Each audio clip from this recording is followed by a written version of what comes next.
Les amis, aujourd'hui, on va un peu parler du général de brigade, président de la transition, Brice Clotaire Oligui Nguema. On va un peu parler de ce qu'il a fait parce qu'en vérité, ça fait 30 jours qu'il est là. On va se poser la question de savoir, est-ce qu'il faut qu'on commence à parler du bilan du général Oligui ou est-ce qu'on doit continuer à le laisser d'abord travailler? Sur ce, on est parti. Salut, moi c'est Warren et bienvenue dans ma chaîne Warren et Asiana. Ici, on parle de développement personnel, on parle d'entrepreneuriat, on parle d'immigration aux États-Unis et on parle également de géopolitique. Si ce sont des thématiques qui t'intéressent, deux choses à faire. La première, tu t'abonnes à la chaîne et tu partages la vidéo autour de toi. La deuxième, tu nous suis à travers nos réseaux sociaux, notamment Facebook et Instagram. Et pour toutes les personnes qui veulent venir étudier aux États-Unis, n'oubliez pas qu'on a monté une entreprise qui s'appelle Nexus Consulting LLC. Voici la vidéo qui suit. Je vais vous présenter la structure qu'on appelle Nexus. Nexus, c'est une très bonne structure qui va vous aider à aller faire des études aux États-Unis. À deux endroits. Il y a l'université de Nebraska et celle de Metro Community College. Nexus te donne la possibilité de faire le choix entre trois offres. Premièrement, l'offre premium qui est à 1000 $. Il est composé de la démarche et inscription, du CV, c'est-à-dire le papier qui va te permettre d'entrer en territoire américain et les frais d'inscription. Ensuite, il y a l'offre Gold qui est à 1500 $, composée de la démarche et inscription, le logement plus la caution, le CV et les frais d'inscription. Et enfin, l'offre Platinum qui est à 2000 $, démarche et inscription, logement plus caution, orientation de débutant, CV et les frais d'inscription. Tu fais selon la poche de tes parents ou toi-même, pardon. Et oui, ils ont un site internet www.nexuscnow.com. Petite précision, c'est Nexus Consulting LLC. Mais pour ne pas faire long, je dis Nexus. En tout cas, tu pars là-bas, tu auras encore toutes les informations que tu veux sur la structure. Parce que peut-être je n'ai pas tout dit. Mais tu pars, tu auras toutes les informations. Et tu pourras même consulter Nexus depuis le site internet en question. Si pour toi c'est trop long, tu vas sur WhatsApp, tu contactes Nexus au numéro de téléphone qui s'affiche en haut. C'est tout. Alors, comme je disais, aujourd'hui, on va parler en fait un peu du travail que le général Clotaire Oligui Nguema a pu accomplir après 30 ans au sein de la République gabonaise. Oui, on va un peu en parler. Parce qu'en vérité, on voit beaucoup de choses sur la toile. On se pose la question de savoir, est-ce qu'il faut commencer à parler du bilan du général maintenant ou est-ce qu'il faut simplement observer, continuer à observer et c'est comme ça qu'on pourra mieux parler de son bilan en fait. Alors en vérité, le général Clotaire Oligui Nguema, quand il est arrivé au pouvoir, voilà ce qu'il a dit. Ils n'ont même pas un stage. Parce qu'eux, ils ont mis des conditions. Mais nous aussi, on doit mettre des conditions. Tu viens, tu ouvres ta société chez nous au Gabon. Eh bien, tu as 3 postes dans ta société. Les autres postes, c'est pour les nationaux. Donc, il faut qu'on en arrive là. Et je vais vous prendre une grande banque comme BGFI Bank à Dakar. Ils ont ouvert. Combien de Gabonais travaillent à Dakar? Sur un personnel de 200, il n'y a que 2 Gabonais. Et à un moment, je disais au DG de la banque, mais vous avez ouvert une banque où même les étudiants gabonais à Dakar n'arrivent pas à avoir des stages. Il me dit, c'est pas moi, c'est parce que c'est les conditions de l'État, ils ont ficelé.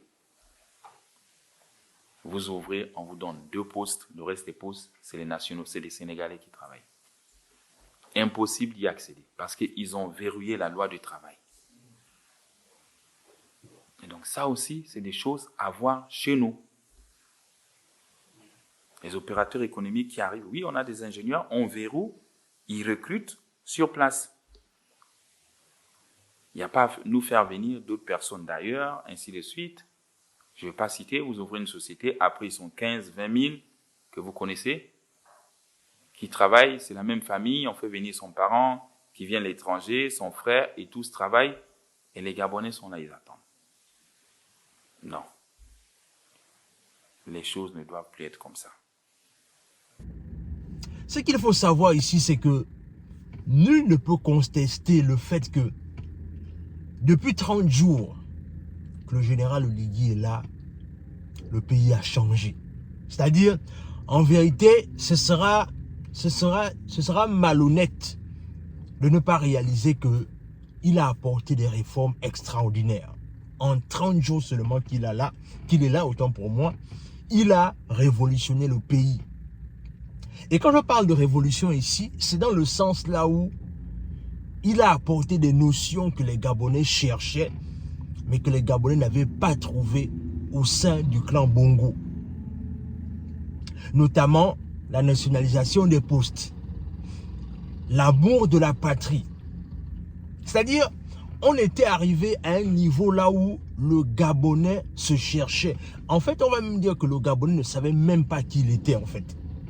Et c'est ce que le général, en 30 jours, a pu mettre en place.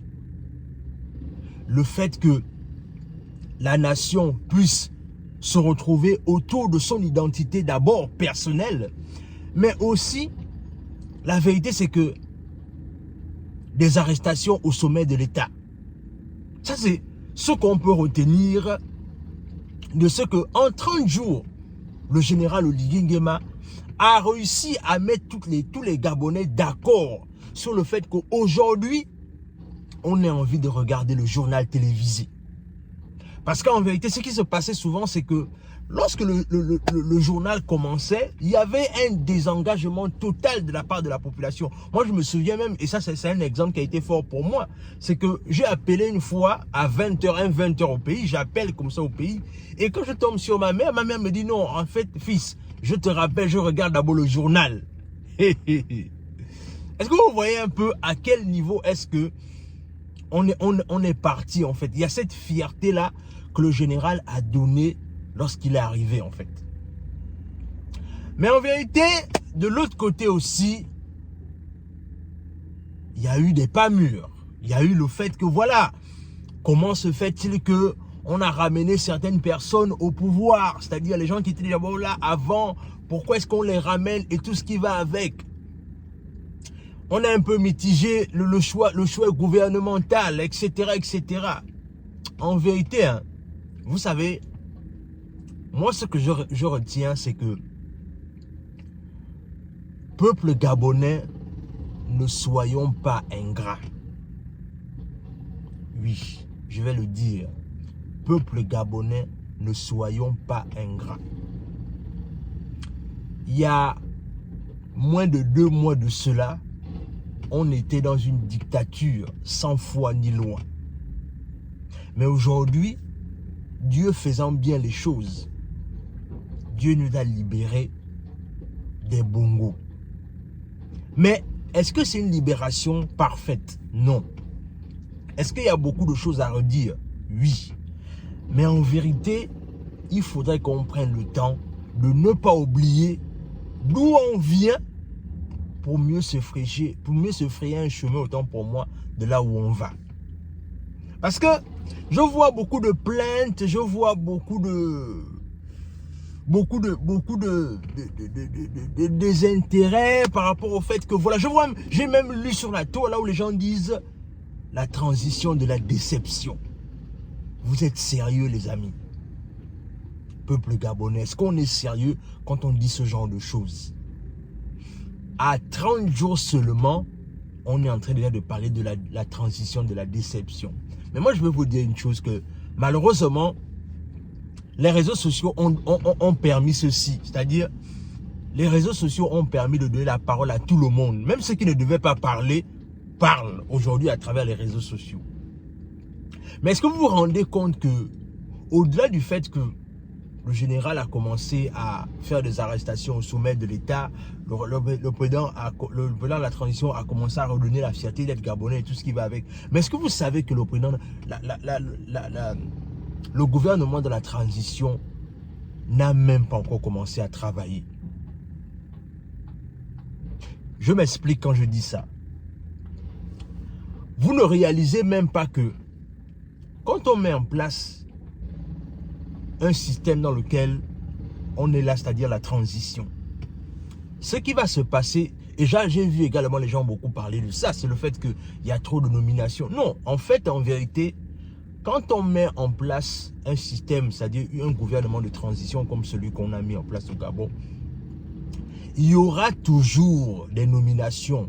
Pourquoi il y aura des nominations? Parce qu'en vérité, on réassainit l'administration.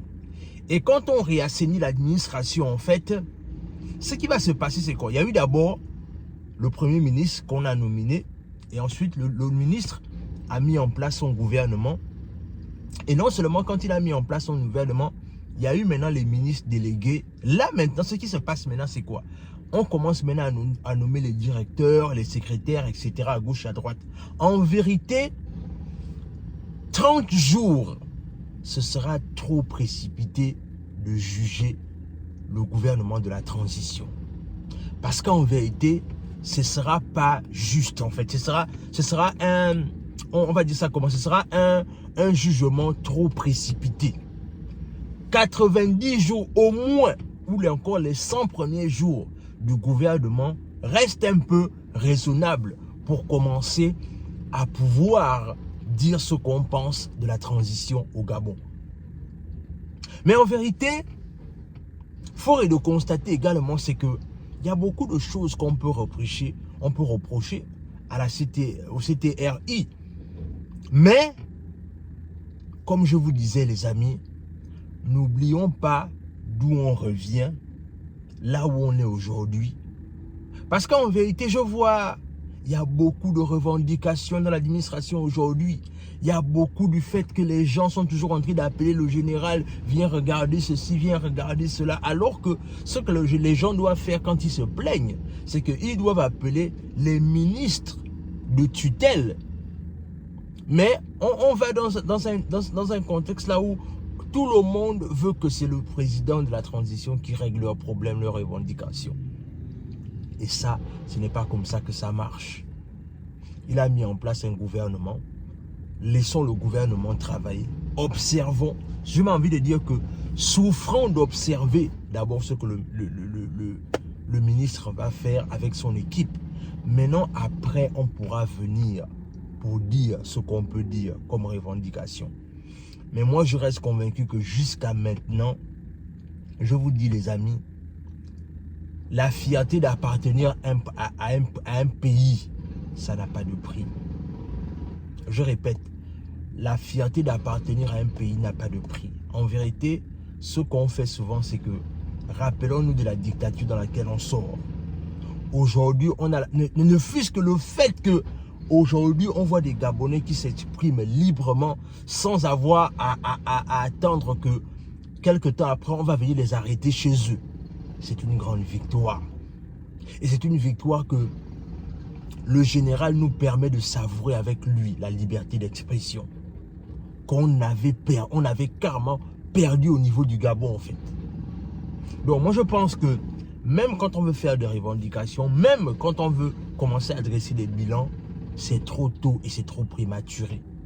Laissons le gouvernement travailler, laissons le président travailler et après on aura tout le temps de venir et de dire ce qu'on peut dire. Il y a des erreurs de casting, etc., etc. Mais même ce qu'on appelle erreur de casting, est-ce que vous vous rendez compte que pour que un coup d'État comme celui qui a eu au Gabon réussit, il y a forcément des compromis qui ont été faits. Et ces compromis-là, les gens que vous ne voulez pas au pouvoir là, parfois sont même parfois des gens qui ont parfois réussi à ce que le coup d'État a pu être réalisé. Mais ce qu'on fait, c'est qu'on fait dans l'émotion. Non, on veut que le tel, on ne veut pas te voir au gouvernement, tel ou tel ou tel. Est-ce que vous savez pourquoi il est en train de mettre certaines personnes dans les nominations aujourd'hui? Il faut apprendre à réfléchir. Pour qu'un coup d'État comme celui-là réussisse, il y a eu forcément des ententes. Il y a eu forcément des alliés. Et qui ne dit pas que les alliés que vous ne voulez pas voir au gouvernement, là, enfin les personnes que vous ne voulez pas voir au gouvernement actuellement sont certainement peut-être des alliés. Il faut qu'on apprenne à réfléchir et il faut qu'on apprenne à lire la politique entre les lignes. Dans tous les cas, ce que je voulais partager avec toi, dis-moi ce que tu en penses en commentaire. Abonne-toi à la chaîne, partage la vidéo autour de toi, laisse un like, laisse un commentaire. Et sur ce, on se dit à la prochaine.